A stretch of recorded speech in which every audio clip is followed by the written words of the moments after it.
안녕하십니까. 진짜 별과 함께하는 점성술 크로노사이트 주간 운세 예보 2022년 1월 둘째 주 1월 9일부터 16일까지입니다.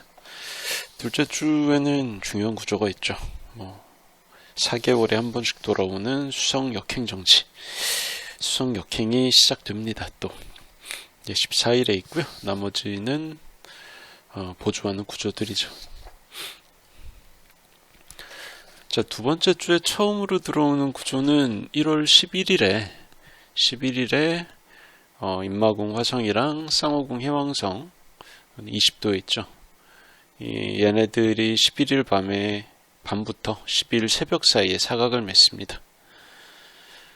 그래서 이거는 행성 항성 구조가 아니고 행성과 세외 삼행성 구조이기 때문에 전후 며칠 사이에 유효하거든요. 전 3일 후 이틀 정도. 어쨌든 화성 해왕성 사각이 유효한 그 며칠 사이에 사람들의 자제력이 대체로 약화됩니다. 그러니까 다들 조금씩 좀 술 취한 상태랑 비슷하게 변한다고 보시면 돼요. 그러니까 자제력이 약해서 그러니까 행동의 컨트롤이 언어의 컨트롤이 안 되기 때문에 아무래도 좀 시비가 걸리면 싸움으로 번지기가 쉽습니다. 싸움 안 나게 조심해야 될 필요가 있고, 이것도 이거지만 운전하는 것처럼 기계를 다루는 일 있죠. 그런 거에서 실수가 발생하기가 쉬워요. 그래서 주의할 필요가 있죠. 그래서 이때 어떤 개인이 가져야 될 마인드라는 거는 상대방의 자제심이나 상대방의 준법정신 같은데 나의 안위라든가 목숨을 걸어버리면 안 됩니다. 그러니까 그건 되게 어리석은 짓이죠. 특히 이 구간에서는. 예를 들어가지고 저쪽에서 오는 차가 나를 알아서 피해 주겠지라는 마음으로 차 오는 쪽을 안 보고 무단횡단을 한다든가 부끄러워서 어쨌든 간에 이런 식으로 상대방이 알아서 멈춰주겠지라는 그런 생각이 되게 어리석은 게, 만약 그때 그 차 운전자가 딴 생각을 하고 있었으면 그냥 한 방에 가는 거예요. 근데 내가 되게 급하고 귀찮을 때에는 나 외에 내 주위에 있는 타인들은 다 제정신일 거라고, 컨디션이 괜찮을 거라고 생각하게 되는 게 사람이 되게 이기적이면서 어리석은 그런 사고방식인데, 이 화성 해왕성이 흉곽을 맺을 때 전후에 이런 일이 잘 발생을 합니다. 그러니까 평소에 100번, 1000번 해도 완전 괜찮았던 그런 리스키한 모험이 유독 이날에만 큰 사고로 돌아올 수 있어요. 그러니까 딴 사람이 나를 봐줄 거라 생각을 하면 안 됩니다.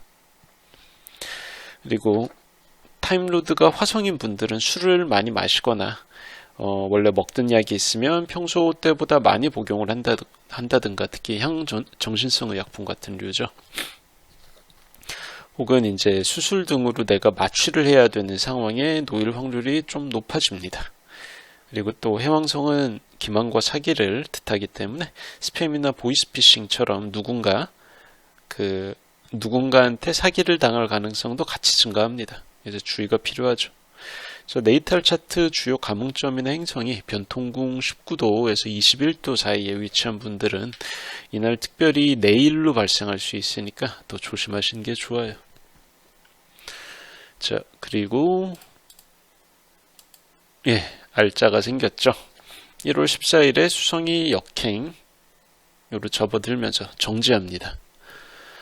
1월 14일 밤이죠. 보병궁 10도에서 정지하고 역행으로 접어들고요. 그래서 이번 역행은 수성은 4개월에 한 번씩 역행하거든요. 1년에 3번 하는데 이번 역행은 보통 그러니까 3주 정도 진행이 되고 이번 역행은 역시나 2월 4일까지 진행이 됩니다. 딱 3주죠. 21일간 진행이 되고, 제가 주간 운세 예보 시작하면서 수성 역행만 벌써 6번, 7번 얘기 드린 것 같은데 이제 다들 익숙하실 것 같아요. 수성 역행이 되게 안 좋다, 이거는 사실과 다르고요. 수성 역행 기간에는 수성 관련으로 평소 안 하던 일들, 안 해봐서 내가 경험이 없어서 그 일을 처리하기 위해서 평소보다 많이 알아봐야 되고, 그래서 시행착오도 자주 겪어야 되는 그런 작업들을 수행하기에 좋습니다.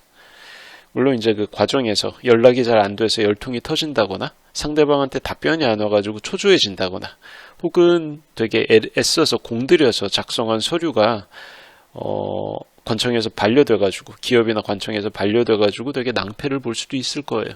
시간을 낭비했다는 느낌과 함께.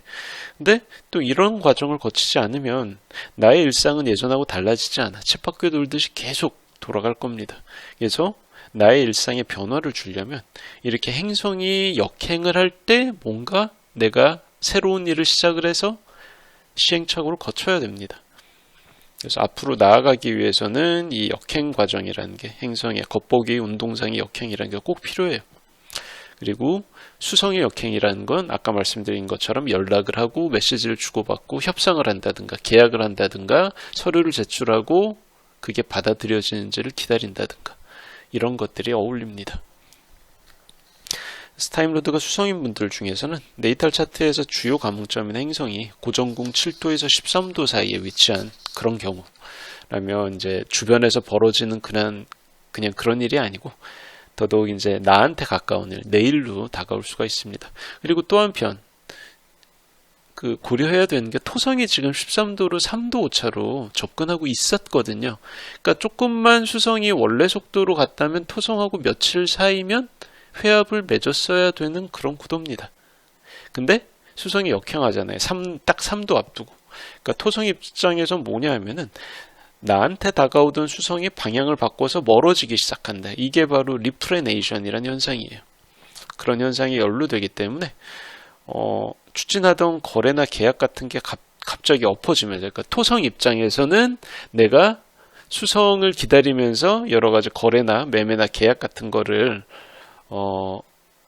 추진하고 있었는데 그게 엎어져요. 갑자기 없던 일이 되어버리는 거예요. 그러니까 되게 낭패스럽겠죠. 그래서 토성의 타임로드인 분들은 내가 추진하고 있던 계약이나 거래 같은 게 정말 예상치 못한 그런 계기로 엎어질 수 있다는 거를 알고 있어야 됩니다. 참고해야 돼요. 자, 그리고 1월 14일 같은 날에 조금 늦게 화성이 뱀주인 자리 알파성인 라스아라게랑 만납니다. 안 그래도 화성이 그 분쟁의 행성인데 라스아라게랑 상성이 그렇게 좋지가 않습니다. 근데 라스아라게는 말하자면 식자, 의사, 마법사, 점성가 뭐 이런 걸 담당하는 별이거든요. 약간 좀 탁상 공론에 능한 그런 별이기 때문에 화성하고 라스아라게가 만나면 현실의 일로 싸우는 게 아니고 약간 좀 고차원적이고 약간 관념적인 그런 부분으로 사람들이 싸우게 돼요. 그래서 개인적이고 되게 정서적이고 기분상의 문제가 아니고 사회 이슈 같은 걸로 사람들 사이에서 분쟁이 잘 발생을 합니다. 그러니까 사생활과 개인의 사생활과 동떨어진 소위 정치나 종교 같은 주제로 사람들 사이에 싸움이 나는 거죠. 약간 좀 대면대면한 사이에서는 정치나 종교 얘기, 그리고 그 친척 간에도 정치나 종교 얘기는 안 하는 게 국룰이잖아요. 근데 유독 이날에는 이런 문제가 불거집니다. 그러니까 평소에는 그 정치병 환자들이라고 그러죠. 언제나 깔때기, 모든 주제가 나와도 정치로 모든 거를 깔때기로 이어버리는, 그러니까 평소에 이제 편가르기 외에 할 게 없는 이런 사람들을 한심하게 보는 게 이제 정치병 환자라는 그런 말인데, 그런 정치병 환자들이나 흥분할 법한 그런 사안인데 유독 이날에는 평소에 그렇게까지 사회적 이슈에 관심이 없었던 사람들까지 이 이슈에 싹 다 말려들어가지고 정말 쓸데없이 싸우다가 서로 이제 감정을 상하기가 쉽습니다. 그러니까 보통 사람들까지 이런 상황에 빠진다는 건 뭔 얘기겠어요. 아무래도 이 화성하고 라스아라게가 회합을 이루는 1월 14일이 되기 전 며칠 사이에 사람들이 편을 갈라서 싸우게 만들 만큼 되게 크게 부각되는 정치적이라든가 법적인 혹은 종교 관련으로 되게 논란이 될 만한 이벤트가 실제로 벌어질 공산이 크다는 거죠. 실제로 일이 있어야지 이슈가 되겠죠. 그죠? 그래서 제 생각으로는 3일 전에 성립한 1월 11일에 성립한 화성해왕성 사각하고도 이게 약간 관련된 사건이 아닐까. 약간 정치적으로 누가 누군가를 속였다는. 왜? 해왕성이 뭐죠? 기만과 사기라고 그랬잖아요.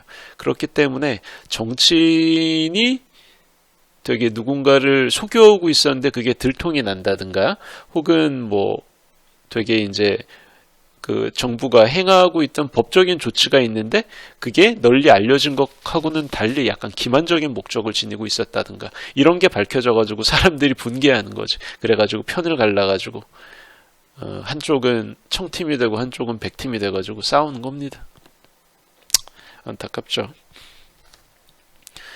자, 그리고 이틀 후에 태양이 명왕성이랑 1월 16일에 마갈궁 26도에서 회합을 이룹니다. 자, 이거는 그렇게 좋은 소식은 아니에요. 네이탈 차트에서 주요 감흥점이나 하이라이트 포인트가 활동궁 25도, 26도, 27도 위치한 분들이 있다면, 이날은 부모님을 비롯해서 주변에 약간 연식이 있는 어르신들의 건강이 악화될 수가 있기 때문에 그런 것들을 약간 신경 써서 눈여겨보는 게 좋습니다. 특히 뭐 아버지, 할아버지, 숙부, 백부, 외조부, 뭐 이렇게 남자 어르신들 있죠. 그런 분들이 상해나 질병 같은 걸로 몸 상태가 악화될 가능성이 좀 있고, 아무래도 아직 코로나 시국이 이어지고 있고, 코로나의 보편적인 지표성은 여러 가지 케이스 스터디를 통해서 점성학적으로 명왕성으로 밝혀졌거든요. 그래서 약간 남자 어르신들이 코로나 같은 어떤 전염병, 독감 같은 것도 있겠죠. 그래서 그런 것 때문에 건강이 갑자기 악화돼서 ICU에 들어간다든가 벤틸레이터를 단다든가 어떤 그런 일이 벌어지지 않도록 약간 신경 써서 보고 있는 게 좋습니다. 자, 크로노사이트 주간 운세 2022년 1월 둘째 주 이야기는 여기까지 할게요. 감사합니다.